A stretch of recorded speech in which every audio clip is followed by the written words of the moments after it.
Hello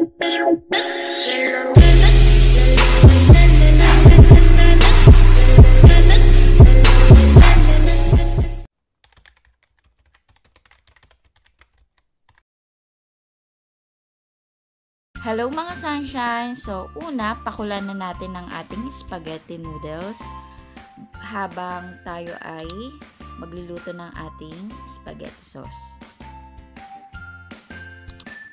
Ayan, kapag mainit ang kaserola, maglagay na tayo ng mantika. Ayan, so konti lang, hindi masyado madami.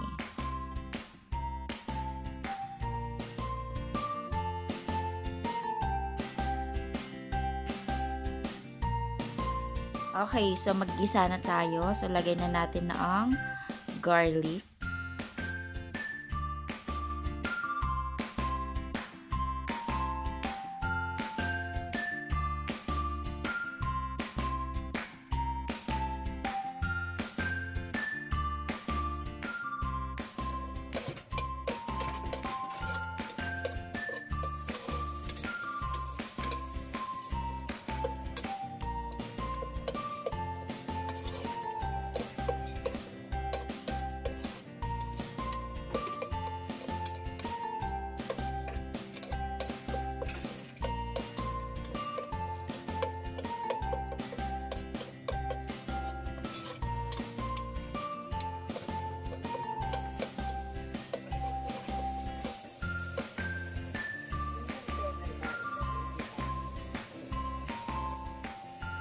So, ayan, golden brown na siya. Isunod na natin ilagay ang sibuyas.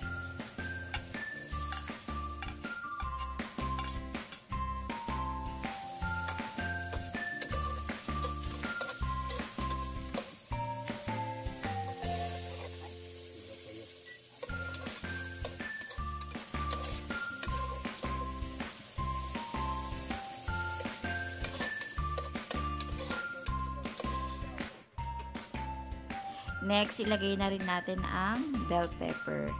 So, optional lang to. Kung gusto nyong lagyan, pwede nyong lagyan. Kung ayaw nyo naman, okay lang din.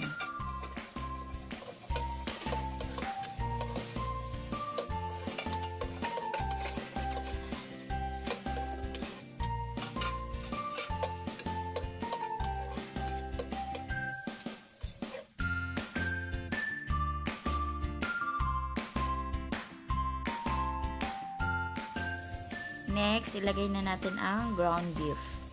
So, nasa inyo rin kung gusto nyo ng ground pork. Pero ako kasi gusto ko yung ground beef kasi mas malasa siya pag beef. Ayan.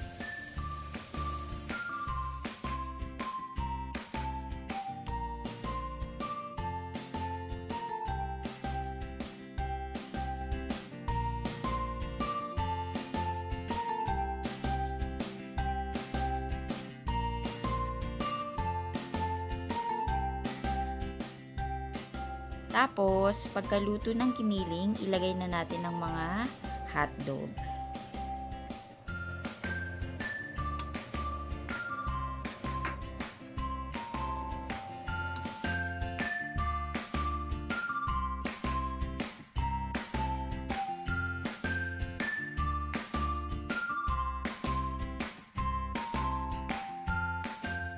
Tapos, maglagay tayo ng dalawang beef Knorr cube para pampalasa sa ating spaghetti sauce.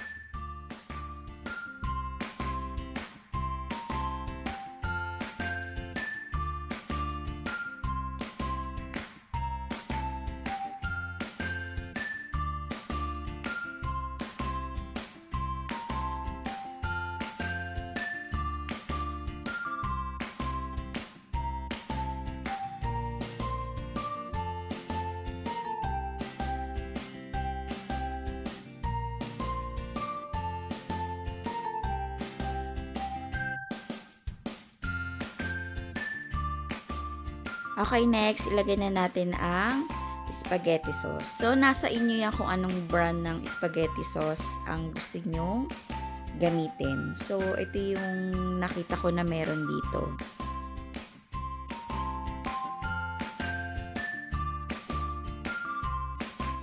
Ayan, ibuhos na natin na ang ating spaghetti sauce. So by the way, hindi ako naglalagay ng ketchup sa spaghetti sauce kasi yun yung nagkukos kung bakit mabilis mapanis ang spaghetti sauce. So ako purong spaghetti sauce mismo yung nilalagay ko, hindi ko siya inahaluan ng ketchup or ng water.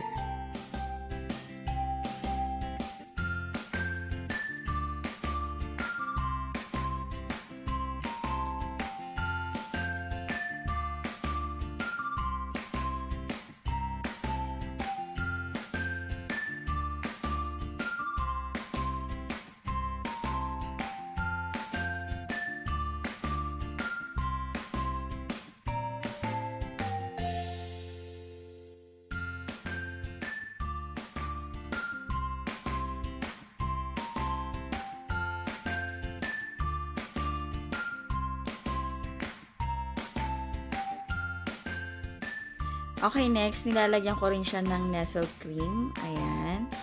Para mas lalong masarap yung ating spaghetti sauce. So, bago natin siya ibuhos, hahaluin muna natin siya ng mabuti. Then, saka nyo siya ibuhos.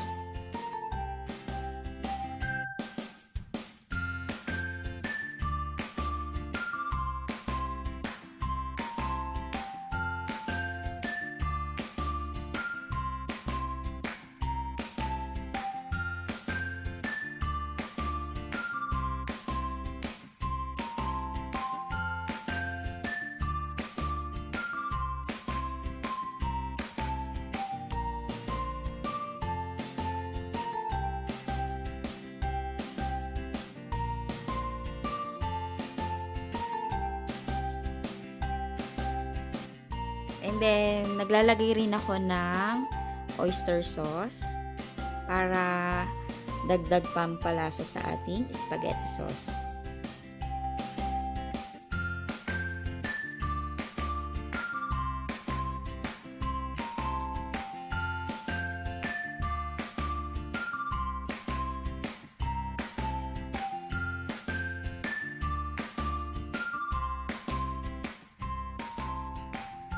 And then next, maglalagay rin ako ng sugar. So, bali mga 3 kutsarang asukal.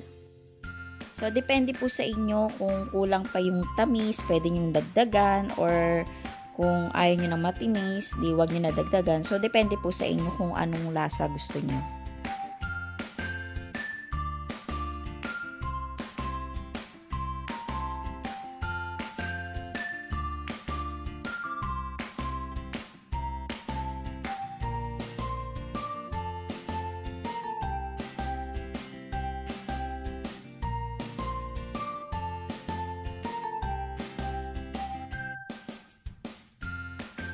Okay, next, lalagyan ko rin siya ng mga cheese. Ayan.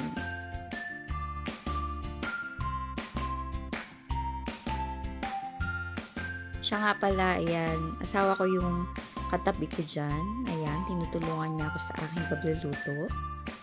May assistant ako, o diba?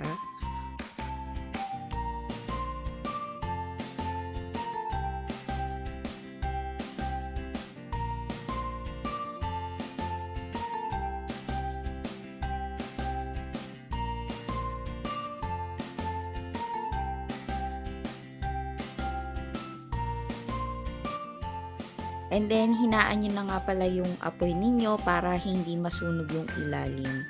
So, hahaluin-haluin lang natin siya ng mabuti. Ayan. Hanggang sa matunaw yung lagay nating cheese.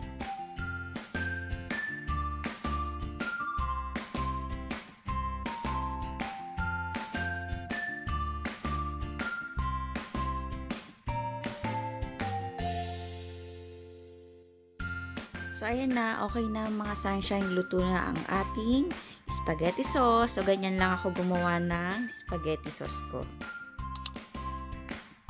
Okay, thank you for watching and I'll see you on my next one. Bye-bye!